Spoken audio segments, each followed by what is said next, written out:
నమస్కారం. ప్రజా గొంతుకకు స్వాగతం. నేను మీ యజ్ఞ. రాజకీయాలు లేవు, రహస్యాలు లేవు, ఏ పార్టీ జెండా లేదు, వ్యక్తిగత ఎజెండా అస్సలే లేదు. జనం కోసం ప్రశ్నిస్తాం, జనం కోసమే గళమెత్తుతాం, జనం గోడును చూపిస్తాం.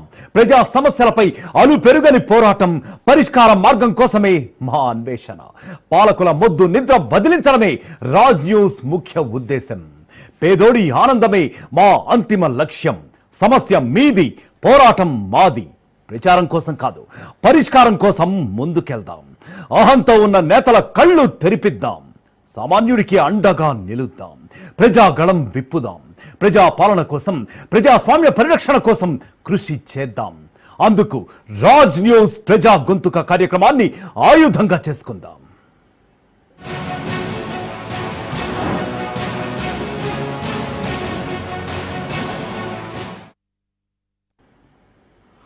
విశ్వనగరంలో నరకం తప్పడం లేదు. స్మార్ట్ సిటీ డేంజర్ సిటీగా మారిపోతుంది. వరల్డ్ సిటీ అంటూ లీడర్లు డాంబికాలు పలుకుతూనే ఉన్న గ్రేటర్ రియల్ పిక్చర్ మాత్రం దడ పుట్టించేస్తోంది. బల్దియాలు, నాలాలు మృత్యు కుహరాలుగా మారిపోతున్నాయి. డ్రైనేజీలు పొంగి పొర్లిపోతున్నాయి. ట్రాఫిక్ పద్మ వ్యూహం నుంచి బయటపడేందుకు ప్రయాణికులు నానా తంటాలు, అవస్థలు పడుతున్నారు. గంటల కొద్దీ రోడ్లపైనే ఉంటున్నారు. భాగ్యనగరంలో ఎందుకీ దౌర్భాగ్య దయనీయ పరిస్థితి? పాలకుల నిర్లక్ష్యమా? ఆఫీసర్ల తప్పిదమా? యంత్రాంగం అలసత్వమా? జీహెచ్ఎంసీ నిర్ణయాలే కారణమా? భావితరాల కోసం వర్షపు నీటిని ఒడిసి పట్టలేమా? నిపుణుల అభిప్రాయాలను పట్టించుకోలేమా? గ్రేటర్ హైదరాబాద్ను కాపాడుకునే మార్గాలేంటి? పాలకుల ముందున్న సవాళ్లు అసలేంటి? వాటి పరిష్కారం కోసం ప్రభుత్వాలు ఏం చేయాలి? హైదరాబాద్ బచావోపై ఇవాల్టి ప్రజా గొంతుక.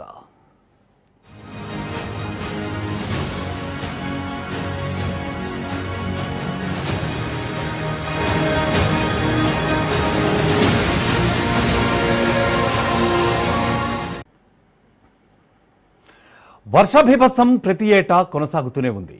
చినుకు పడితే చాలు భాగ్యనగరం తడిసి చిత్తడైపోతోంది.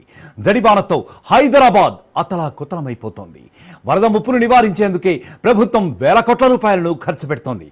అయినప్పటికీ సరే హైదరాబాద్ మహానగర డ్రైనేజీ వ్యవస్థ మాత్రం అస్తవ్యస్తంగానే ఉంది. చిన్నపాటి వర్షానికే ఏ గల్లీలో చూసినా డ్రైనేజీ నీళ్లు పారుతూనే ఉన్నాయి. ఎక్కడ నాలా ఉందో, ఎక్కడ మ్యాన్ హోల్ ఓపెన్ చేసి ఉందో తెలియడం లేదు. ఈ దుస్థితికి అసలు కారణం ఏంటి?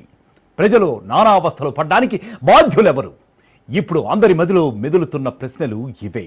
కబ్జాకరులు, అక్రమార్కులు చెరువులను ఆక్రమించేశారు. వీలైతే వెంచర్లు వేశారు, కుదిరితే బిల్డింగులు కట్టేశారు. అందువల్లే అనగనగా ఓ చెరువు అని చెప్పుకోవాల్సిన దుస్థితి నేడు దాపురించింది. జడివానకు భాగ్యనగర వాసులు జడుచుకోవాల్సిన సిచ్యువేషన్ ఎదురైంది.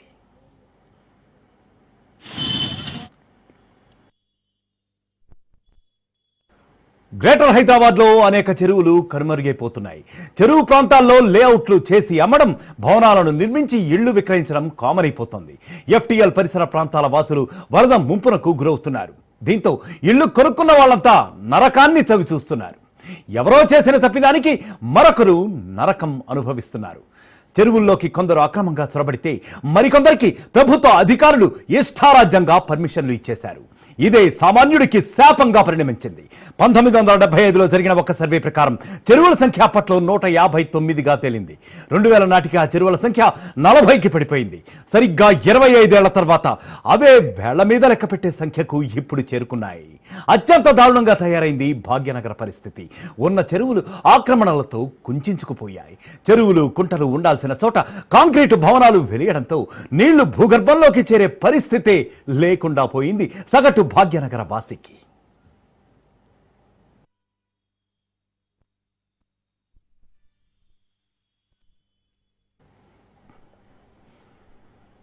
భాగ్యనగరంలో భారీ వర్షం కురిస్తే ఎన్ని ప్రాంతాలు సేఫ్ అంటే బల్దియాలో ఏ అధికారి కూడా చెప్పలేని పరిస్థితి. గ్రేటర్లో ఉన్న నాలాల్లో పూడిక తీత పనులు అంతంత మాత్రంగానే కొనసాగుతున్నాయి. వర్షాల కారణంగా నాలాలు కొట్టుకుపోయిన సంఘటనలు కోకొల్లలు. 5 ఏళ్లలో వచ్చిన భారీ వర్షాలు భాగ్యనగరాన్ని నిలువెల్లా ముంచెత్తాయి. చాలా ప్రాంతాల్లోకి, ఇండ్లలోకి నీరు చేరి రోజుల తరబడి అలాగే స్టాగ్నెంట్గా నిలిచిపోయాయి. వందలాది కాలనీలు నీట మునిగి బురదమయంగా మారిపోయాయి. అయినా సరే పాలకులు ఎంతమాత్రం గుణపాఠం నేర్చుకోవడం లేదు. సమస్యల పరిష్కారం కోసం చిత్తశుద్ధితో అడుగులు వేయడం లేదు. ఇక ఇదే విషయంపై మనతో చర్చించడానికి నేషనల్ డిజాస్టర్ మేనేజ్మెంట్ అథారిటీ మాజీ వైస్ ప్రెసిడెంట్ మర్రి శశిధర్ రెడ్డి గారు ఉన్నారు లైన్లో. ఆయనతో మాట్లాడే ప్రయత్నం చేద్దాం. ఆయన దగ్గర నుంచి మరిన్ని ఏవైతే చర్యలు తీసుకోబోతున్నారో, మరింత ఎన్డీఎంఏ తరఫున ఏ రకమైనటువంటి ఇనిషియేటివ్స్ ఉండబోతున్నాయో అవన్నీ కూడా ఆయన ద్వారా తెలుసుకునే ప్రయత్నం అయితే చేద్దాం. నమస్కారం అండి మర్రి శశిధర్ రెడ్డి గారు. నమస్కారం అండి sir. First of all NDMA మాజీ చైర్మన్గా మీరు మాజీ వీపీగా ఉన్నారు యాక్చువల్గా అప్పటిదాకా. సో మీరు తీసుకున్నటువంటి అప్పట్లో మీరు ఇనిషియేట్ చేసినటువంటి కొన్ని చర్యలు ఏమిటి? యాక్చువల్గా 2005లో ముఖ్యంగా ఇదైతే స్థాపితమైంది. సో అప్పట్లోనే మీరు యాక్చువల్గా ఇదిగా మన వైస్ ప్రెసిడెంట్గా కూడా నియమింపబడ్డారు. సో అప్పటి నుంచి కూడా మీ యొక్క ఇనిషియేటివ్స్ ఏంటి అంటే prevention, mitigation, preparedness and also immediate response అన్నట్టుగా మీ లక్ష్యాలతో మీరైతే ప్రారంభించబడ్డారు. సో ఆ తర్వాత మీరు తీసుకున్నటువంటి ఇనిషియేటివ్స్ ఏంటి? Actually what kind of disaster management you have done so far ఒకసారి తెలియజెప్పే ప్రయత్నం చేస్తారా?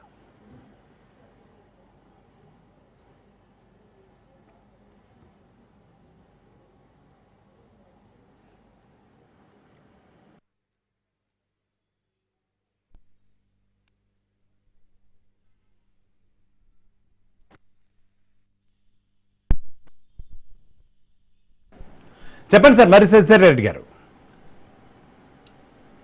మధ్యలో పోయింది. Okay sir. ముఖ్యంగా గత 20 సంవత్సరాల నుంచి కూడా ఎన్డీఎంఏ ఆవిర్భవించింది. యాక్చువల్గా 20 సంవత్సరాలు అయింది. సో ఎన్నో రకాలైనటువంటి ఇనిషియేటివ్స్ అయితే తీసుకున్నారు. సో మిటిగేషన్ అనుకోండి, ప్రివెన్షన్ అనుకోండి. 30లో జరిగినటువంటి ఆ వరద 2005 జూలైలో జరిగినటువంటి వరద తర్వాత అసలు ఒక రకంగా ఊపు కలిగింది అనేటువంటి మాట చెప్పాల్సినటువంటి అవసరం ఉంది.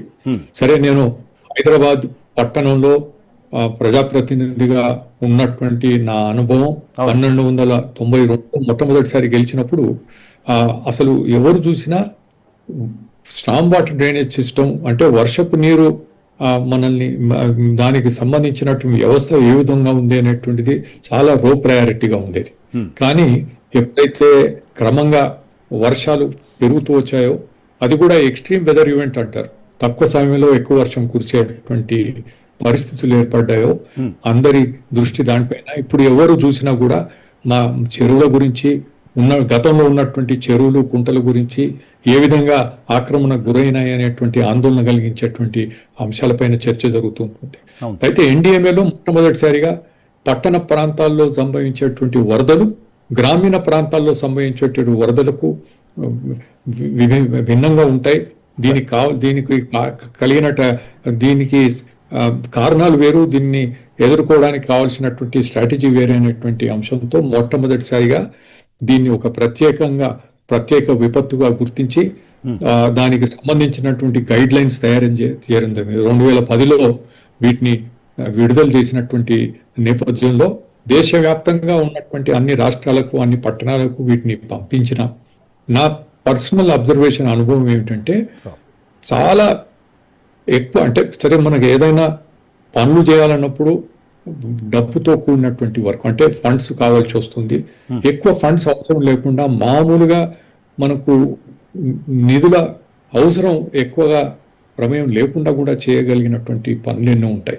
చాలా సింపుల్ గా చెప్పాలంటే పట్టణ ప్రాంతాల్లో ఉన్నటువంటి డ్రైనేజ్ వ్యవస్థ, అది దాన్ని మెయింటెనెన్స్ అనేది, దాని కెపాసిటీ ఒకటి మనకు తక్కువ ఉంటుంది. మనకు గంటకు 40 మిల్లీమీటర్ల వర్షపాతం నమోదైందంటే చాలా పెద్ద ఎత్తున దానివల్ల ప్రభావం మనం చూడగలుగుతాం. అంటే 15 నిమిషాల్లో 10 మిల్లీమీటర్ల వర్షం కురిచినా అది ఒక వరదకు దారి తీసేటువంటి పరిస్థితి ఉంటుంది. అటువంటి కెపాసిటీ ఉన్నటువంటి వ్యవస్థ దాని మెయింటెనెన్స్ లేకుండా పోవడం, మెయింటెనెన్స్ నోచుకోకుండా ఉండడం వలన మీరు ఎక్కడ చూడండి ఉన్నటువంటి నాళాలు ఏవైతే ఉన్నాయో ఎక్కడ కూడా వర్షాకాలం వచ్చినప్పటికీ నాళాలన్నీ పూడికిపోయి ఉన్నాయి. Storm water drainage pipe lines లో కూడా సరైనటువంటి పూడిక తీయకపోగా ఇటువంటి బేసిక్ గా జరగాల్సినటువంటి, అదే మన హైదరాబాదే కాకుండా దేశవ్యాప్తంలో అనేక పట్టణాల్లో కూడా ఇదే పరిస్థితి ఉంది అని చెప్పి మనం గమనిస్తున్నాం. కనుక దీనిపైన ప్రత్యేకమైనటువంటి దృష్టి సారించాల్సినటువంటి అవసరం ఉంది. ఒకవైపు ప్రభుత్వం మున్సిపల్ అధికార సిబ్బంది చేయాల్సినటువంటి పని ఒకవైపు ఉంటే, ఇంకోవైపు అసలు ప్రజల్లో కూడా సరైనటువంటి అవగాహన లేకుండా ఉంది అనేటువంటి విషయాన్ని నేను ప్రత్యేకంగా మనవి చేయదలుచుకున్నాను. నేను ఈ నాలాల వెంట తిరిగేవాడిని సార్, నా నియోజకవర్గంలో. ఎలాంటి వస్తువులు ప్రజలు దాంట్లో పడేస్తారంటే, అది ఆ విధంగా చేసినప్పుడు ఇక్కడే కాదు, మనం ఎంత పెద్ద పాశ్చాత్య దేశాల్లో, ఎంత పెద్ద అభివృద్ధి చెందినటువంటి నగరంలో కూడా, పట్టణంలో కూడా ఇలాంటి ప్రజలను అయినటువంటి అవగాహన లేకుండా ఇష్టం వచ్చినట్టు చెత్త దాంట్లో పడేస్తూ ఉంటే మెయింటెనెన్స్ చేయడం ఎవరి తరం కాదు అనే మాట కూడా నేను చెప్పదలుచుకున్నాను. ప్రజల్లో అవగాహన అయితే మనం ఏం చేస్తామంటే, ఇప్పుడు వర్షాకాలం, వర్షం కురవగానే దీనిపైన జరిగేటువంటి టీవీ, మీడియా, ప్రభుత్వ యంత్రాంగం దీనిపైన దృష్టి సారిస్తుంది. కానీ ప్రివెన్షన్, మిటిగేషన్ అండ్ ప్రిపేర్డ్నెస్ ఇవి వచ్చినప్పుడు దాన్ని ఎదుర్కోవడం ఏ విధంగా ఇవన్నీ కూడా రెస్పాన్స్ ఎట్లా చేస్తాం, రెస్పాన్స్ రెస్పాన్స్ అండ్ రిలీఫ్ అనేటువంటి దానిపైన మొదటి నుంచి కూడా దానిపైనే మనం దృష్టి కేంద్రీకరించడం జరుగుతుంది. కానీ మిగతా సమయాల్లో మనం ఏవి చేయాలో, ఎలాంటి పనులు చేయాలో, మనం చేసేటువంటి ప్రతి అభివృద్ధి కార్యక్రమంలో ప్రతి దాంట్లో కూడా మనకు ఈ స్టామ్ వాటర్ సిస్టమ్ను, అంటే రోడ్లు వేసినప్పుడు మనం చూస్తాం డివైడర్స్ కట్టేస్తారు, ఇష్టం వచ్చినట్టుగా చాలా ఇబ్బందికరమైనటువంటి, ఏమాత్రం దానిపైన ఆలోచన లేకుండా రోడ్లు వేసినప్పుడు మనం ఈ మధ్య కాలంలో సిమెంట్ రోడ్ వేస్తున్నారు చాలా, అంటే కాస్ట్లీగా, అంటే పర్మనెంట్ గా ఉండిపోతుంది. సరే, అది మంచి ఆలోచనే. కానీ అది మెయిన్ రోడ్లో సిమెంట్ రోడ్ వేసిన తర్వాత పక్క రోడ్లలో ఉన్నటువంటి రోడ్లన్నీ లో లెవెల్లో ఉన్న అనేక సందర్భాల్లో ఈ అడ్డుకునేటువంటి ప్రయత్నం కూడా చేయడం జరిగింది. కనుక దీనికి ఒక సమగ్రంగా దీనిపైన ఆలోచన చేయాల్సినటువంటి అవసరం ఉంది. వరద నివారణ అనేది కేవలం వరదలు వచ్చినప్పుడు రెస్క్యూ రెస్పాన్స్ అనేదే కాకుండా ఎప్పటికప్పుడు దాన్ని నివారించడానికి, తగ్గించడానికి, ప్రభావం లేకుండా చేయడానికి, ప్రివెంట్ చేయడానికి తీసుకోవాల్సినటువంటి చర్యపై సర్వత్రా దీనిపైన ఆలోచన జరగాల్సినటువంటి అవసరం ఉంది. ఒక నోడల్ ఆఫీసర్ ఉండాలి. జిహెచ్ఎంసీలో ఒక నోడల్ ఆఫీసర్ ఉండి సంవత్సరం పూర్తిగా దీనిపైన, మనకు ఈ మధ్య వార్త చూశాను, ఈ మధ్యలో లాస్ట్ వీక్ అనుకుంటాను వచ్చింది, ఒక తెలుగు పత్రిక వచ్చింది ఏమిటంటే, Raj Bhavan, lake view guest house ఆ ప్రాంతంలో ఉన్నటువంటి కొంత ఎప్పుడు కూడా అక్కడ ఒక మనకు హాట్స్పాట్ గా ఎప్పుడు నీళ్లు నిలిచి ఉండేటువంటి దాంట్లో కొంత అండర్ గ్రౌండ్ సంపు నిర్మాణం చేశారనేటువంటి మాట సంతోషం. ఆ విధంగా చేయడంతో అక్కడ నీరు నిలవ లేకుండా పోతుండేటువంటి దానిపైన చర్య తీసుకోగలిగినారు అనేటువంటిది పత్రికలో చూసి సంతోషించారు. అయితే దీనిపైన కూడా సమగ్రమైనటువంటి ప్రణాళిక తయారు చేసుకోవాలి. కొత్త ఆధునికమైనటువంటి స్ట్రాటజీస్ ఉన్నాయి. ఇతర దేశాల్లో చాలా అండర్ గ్రౌండ్ స్టోరేజ్, వర్షాలు ఎక్కువ పడినప్పుడు అండర్ గ్రౌండ్ స్టోరేజ్ వ్యవస్థను కూడా ఏర్పాటు చేసుకోవాల్సినటువంటిది, ఆటోమేటిక్గా పంప్ చేయాలన్నటువంటి విషయాలు కూడా ఉన్నాయి. దీనిపైన ప్రత్యేకమైనటువంటి ఆలోచన చేయాల్సినటువంటి అవసరం ఉంటుంది. కానీ ఈ మధ్య ఇంకొకటి కూడా మనం టీవీలో చూసినప్పుడు నన్ను చాలా మంది నన్ను అడిగారు బయట నుంచి కూడా, ఏమిటి మీ హైదరాబాదులో ఫ్లైఓవర్స్ పైన వరద నీరు ఏ విధంగా వస్తుంది అంటే నాకు కూడా ఆశ్చర్యం కలిగింది. అంటే రోడ్ల పైన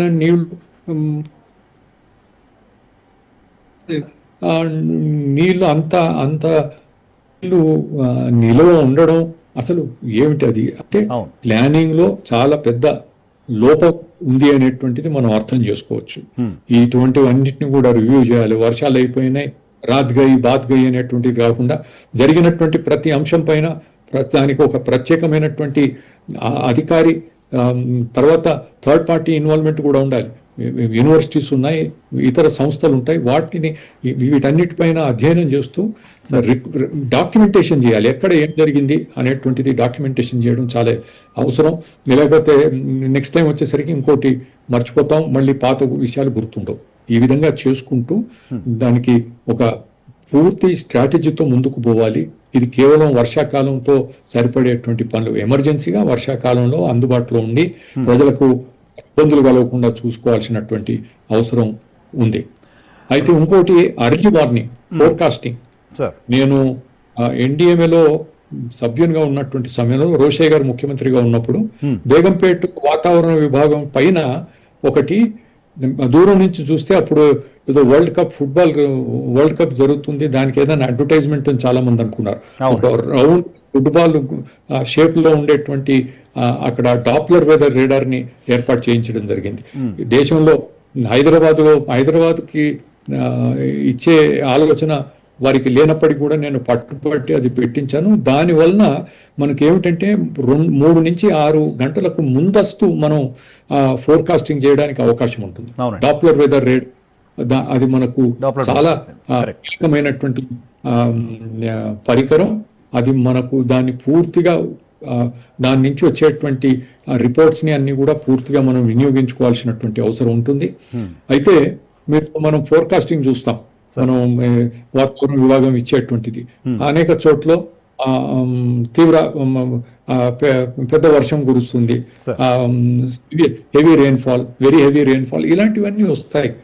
కానీ దాన్ని ఇంకా మనం స్పెసిఫిక్ గా యాక్యురేట్ గా చేసుకోవడానికి అవకాశం ఉన్నప్పటికీ కూడా మనకున్నటువంటి కొత్త శాస్త్ర సాంకేతిక పరికరాలను జ్ఞానాన్ని మనం సంపాదించుకోవడం పక్కన పెట్టి ఇప్పుడు ఉన్నటువంటి వాటిని కూడా పూర్తిగా మనం ఉపయోగంలోకి తీసుకొని రావడం లేదనేటువంటి భావన నాకు కలుగుతుంది. ఆ విధంగా చేస్తూ అసలు ఎక్కడ వర్షం పడుతుంది అనేటువంటిది మనం పిన్ పాయింట్ చేయొచ్చు.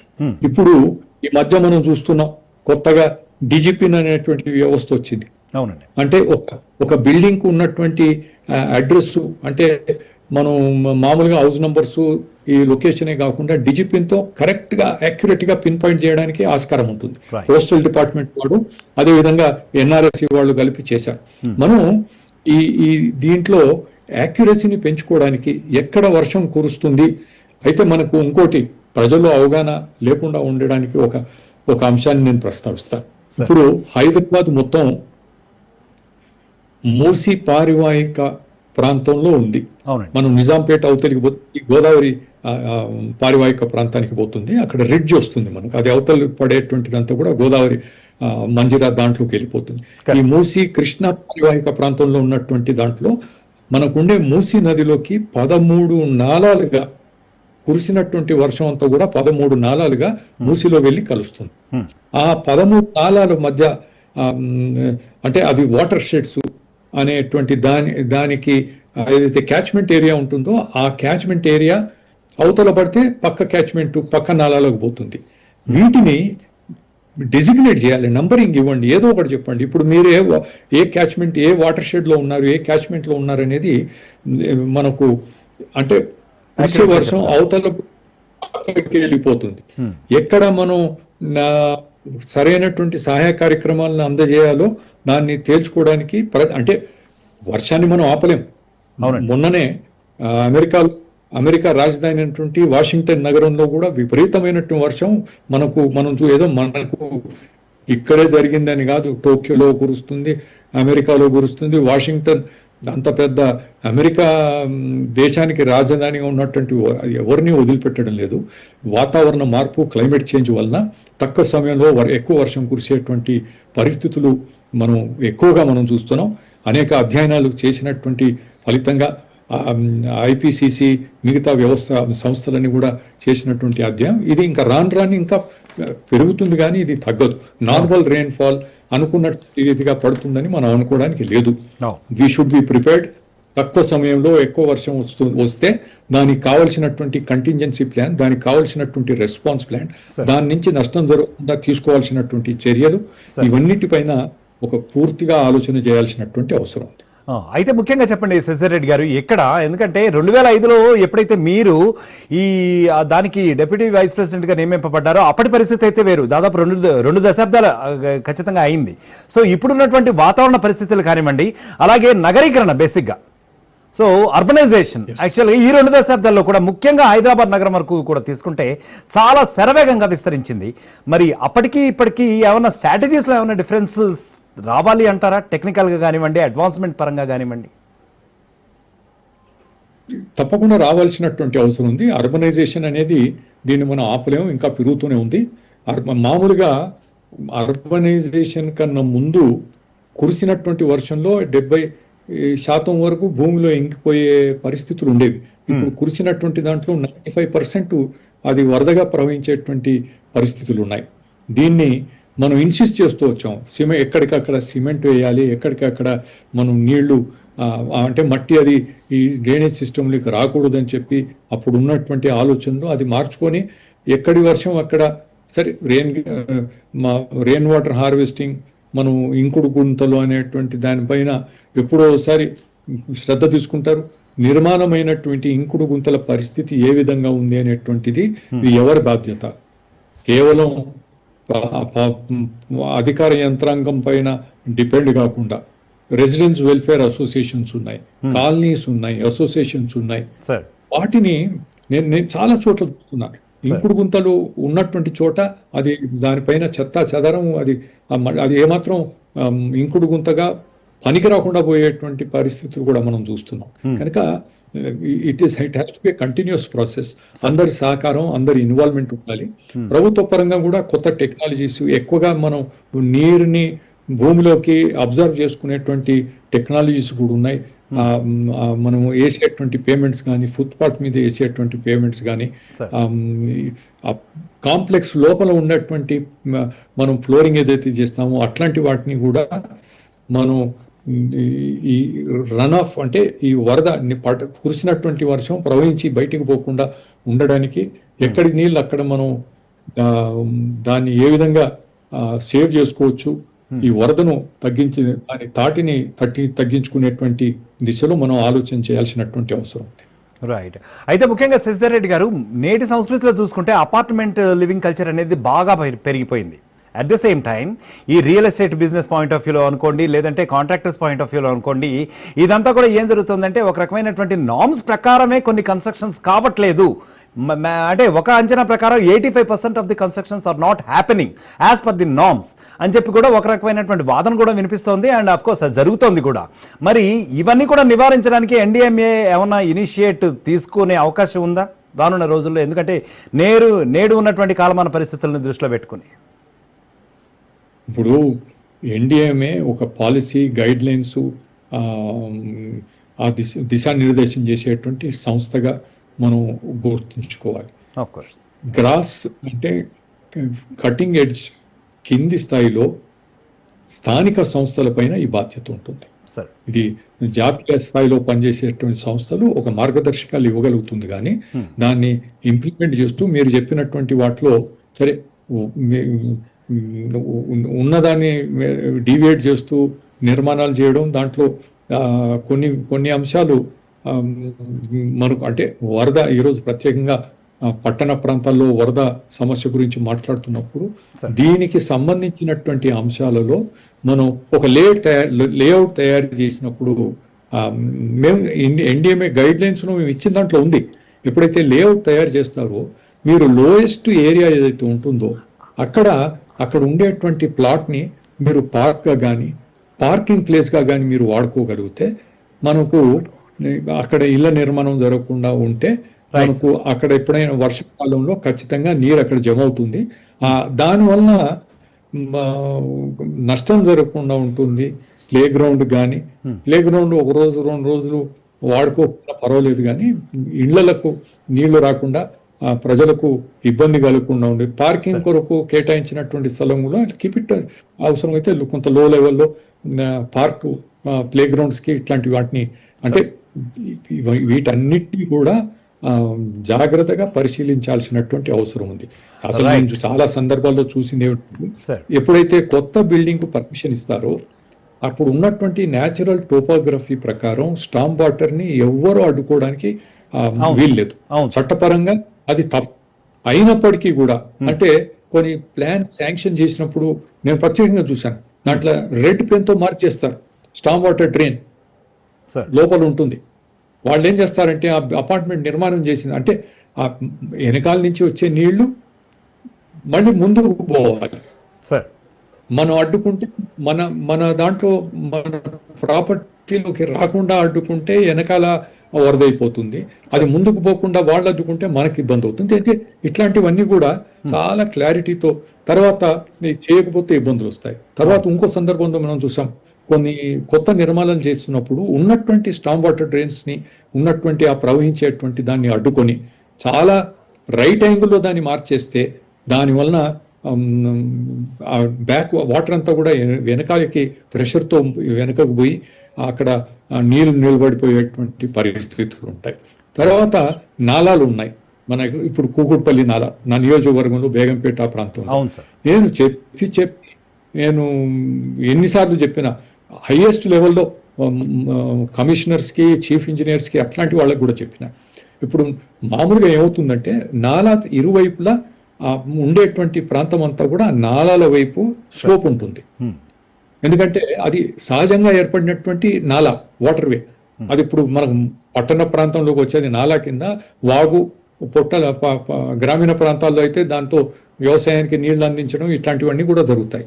అయితే ఇరువైపుల నుంచి స్లోప్ ఉండి నీళ్ళు అక్కడికి వస్తాయి. మనం ఏం చేస్తామంటే వాగు ఆ లెవెల్ పెరిగినప్పుడు పక్క వాళ్ళకి ఇబ్బంది కలగొద్దని రిటైనింగ్ వాల్స్ కడతాం తప్పనిసరి కూడా. ఎందుకంటే పైన వస్తే ఇక్కడ పక్కన నివసించే వారికి ఇబ్బంది కలగకుండా రిటైనింగ్ వాల్స్ కడతాం. ఆ కట్టినటువంటి రిటైనింగ్ వాల్స్ వలన ఏమవుతుందంటే ఆ పరిసర ప్రాంతాల్లో కురిసినటువంటి వర్షం ఆ గోడకు అడ్డంగా వచ్చి ఆ పక్కన అక్కడ ఉన్నటువంటి ఇండ్లన్నీ కూడా ముంపుకు గురయ్యేటువంటి ప్రమాదం ఉంటుంది. అటువంటి దాంట్లో ఒక నాన్ రిటర్న్ వాల్వ్ ఉంటుంది, ఫ్లాప్ వాల్వ్ అని ఉంటుంది. మనం ఆ గోడకి ఆ ఫ్లాప్ వాల్వ్ పెడితే నాలలో నీళ్ళు ఎక్కువైపోతే ఆ నీళ్లు లోపలికి రావు. స్థానికంగా వర్షం పడకపోయినా ఎక్కడో దూరంగా కురిసినటువంటి వర్షం నాలా లెవెల్ పెరిగిపోయి ఈ ప్రాంతంలో నాలాలో ఉన్నటువంటి రంధ్రం నుంచి నీళ్లు లోపలికి రాకుండా అడ్డుకోవడానికి ఫ్లాప్ వాల్వ్ పనిచేస్తుంది. వర్షం లేకపోయినా మాకు వరదలు వస్తాయి అంటారు. కనుక 10-15-20 వేలకు మించి అయ్యేది కాదు. ప్రతి గల్లీకి ఇట్లాంటి దాంట్లో ఇట్లాంటి ఫ్లాప్ వాల్ను పెడితే దాంతో ఎంతో లాభం జరుగుతుంది. అక్కడ ఉండేటువంటి స్థానికంగా ఎంతో వాళ్లకు కలిసి వస్తుంది. కానీ దీనిపైన అసలు ప్రభుత్వం నడిపించేటువంటి వారు ఈరోజు స్టేట్ డిజాస్టర్ మేనేజ్మెంట్ అథారిటీ అనేది జాతీయ స్థాయిలో జాతీయ విపత్తుల నిర్వహణ సంస్థ ఉన్నట్టు రాష్ట్ర స్థాయిలో ముఖ్యమంత్రి చైర్మన్ గా ఉండేటువంటి స్టేట్ డిజాస్టర్ మేనేజ్మెంట్ అథారిటీ. దాంట్లో ఒక ఫుల్ టైం మెంబర్ని పెట్టండి.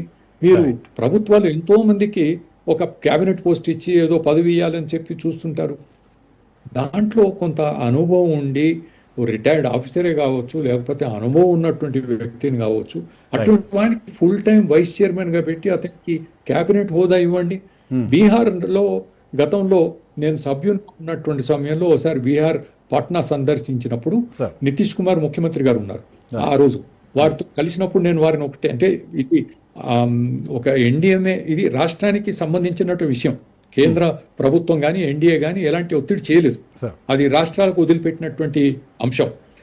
నేను వారికి చెప్పాను, మీరు ఒకటి దయచేసి మీరు చేయండి, మీకు చాలా వరదలు వస్తుంటాయి, మీకు విపత్తులు చాలా వస్తుంటాయి బీహార్లో, మీరు ఒక ఫుల్ టైం వైస్ చైర్మన్ పెట్టండి అని. వెంటనే ఆయన ఒక రిటైర్డ్ ఐఏఎస్ ఆఫీసర్ని ఫుల్ టైం వైస్ చైర్మన్గా పెట్టి కొంతమంది నిపుణుల్ని దాంట్లో సభ్యులను పెట్టి అవసరమైనప్పుడు వాళ్ళతో సంప్రదింపు చేసుకోవడానికి ఏర్పాటు చేసినప్పుడు అక్కడ వ్యవస్థ బాగా పనిచేసింది.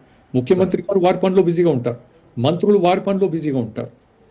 దీనికి ఫుల్ టైం వ్యవస్థ లేకపోయేసరికి దీనికి సంబంధించినటువంటి అంటే ప్రివెన్షన్, మిటిగేషన్, ప్రిపేర్డ్నెస్ అంటే ముందస్తు సంసిద్ధత కానీ నివారణ చర్యలు కానీ జరిగితే దాని ప్రభావం తగ్గించుకో దాని గురించి ఆలోచన చేసే వ్యవస్థ వరదలే కాదు ఏ విపత్తు కూడా మన దగ్గర సరైనటువంటి విధంగా జరగడం లేదు.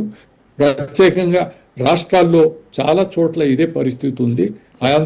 తెలంగాణ రాష్ట్రం కానీ అటు ఆంధ్రప్రదేశ్ కానీ దీనిపైన మనకు సరే అక్కడ కోస్తా తీర ప్రాంతాలు ఉంటాయి. ఇక్కడ హైదరాబాద్ లో మాత్రం మారుతున్నటువంటి పరిస్థితులు, ఆధునీకరణ, పట్టణీకరణ విపరీతంగా పెరిగిపోతున్నటువంటి ఈ సందర్భంలో దీనిపైన చాలా ప్రత్యేకమైనటువంటి దృష్టి సారిస్తూ కోఆర్డినేటెడ్ గా ఎఫర్ట్స్ చేయాల్సినటువంటి అవసరం.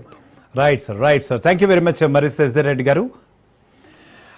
మొత్తం మీద మర్రి శశిధర్ రెడ్డి గారు ఇప్పుడు చెప్పినట్టుగా ఎన్డీఎంఏ మాజీ వైస్ ప్రెసిడెంట్ అనేక రకాలైనటువంటి ఇప్పుడు నేడు ఉన్నటువంటి దేశకాలమాన పరిస్థితుల్లో అర్బనైజేషన్ చాలా బాగా పెరిగిపోతుంది. సో ఇప్పుడు వస్తున్నటువంటి పట్టణీకరణ పరిస్థితుల్లో అనేక రకాలైనటువంటి జనచైతన్యం కూడా రావాలి అని చెప్తున్నారు. ఎందుకంటే ముఖ్యంగా చాలా ఖర్చుతో కూడినటువంటి చాలా రకాలైనటువంటి ప్రికాషన్స్ కూడా మనం తీసుకోవచ్చు అని చెప్పి మర్రి శశిధర్ రెడ్డి గారు ఎన్డీఎంఏ మాజీ వైస్ చైర్మన్ చెప్పినటువంటి సందర్భం అయితే ఉంది, మనం చూస్తున్నాం. జనం గోడును పట్టించుకొని పాలకుల్లారా, ఎక్కడైనా మొద్దు నిద్ర వీడండి. ప్రజలకు ఇచ్చిన హామీలపై దృష్టి సారించండి. జనం జేజేలు పలికేలా చూసుకోండి, లేదంటే రాజ్ న్యూస్ వదిలిపెట్టదు. ప్రజా సమస్యల పరిష్కారమే లక్ష్యంగా అడుగులు వేస్తోంది రాజ్ న్యూస్. ప్రభుత్వానికి ప్రజలకు వారధిగా మేముంటాం. పాలకుల మెడలు వంచి మీ సమస్యలను పరిష్కరింపజేస్తాం. ఇది ఇవాల్టి ప్రజా గొంతుక. మరో ప్రజా సమస్యతో మళ్ళీ కలుద్దాం. చూస్తూనే ఉండండి రాజ్ న్యూస్.